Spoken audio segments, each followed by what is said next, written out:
2. Kuna njia ambayo ni hii ya kawaida, mtoto atatoka kupitia uke wa mwanamke, tunasema spontaneous vaginal vertex delivery. Kwa hiyo ni njia ambayo tunategemea mama huyu kwanza faida yake kubwa, anapona haraka. Kwa maana kwanza ndani ya masaa 24 kama kila kitu kiko vizuri, huyu mama basi tutamruhusu. Kwa hiyo ni ile muda mfupi tu wa kukaa hospitalini. Hatari pia ya maambukizi tunasema ni ndogo.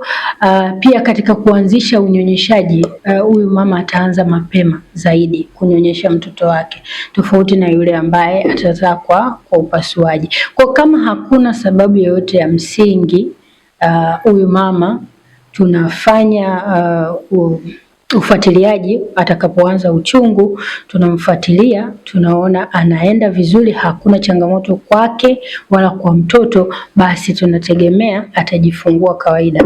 Kuna ambao wanasema uchungu ni mkali sana. Kwa hiyo uchungu, yani kitu ambacho mwanamke anatakiwa afahamu ni kwamba uchungu lazima utakuwepo, ili kwa sababu uchungu ni zile ule mkazo wa mfuko wa uzazi, tunasema contraction. Kwa hiyo zinavyokaza ndio utapata maumivu, lakini kwenye maumivu pale kuna njia tofauti tunaweza tukakushauri utumie.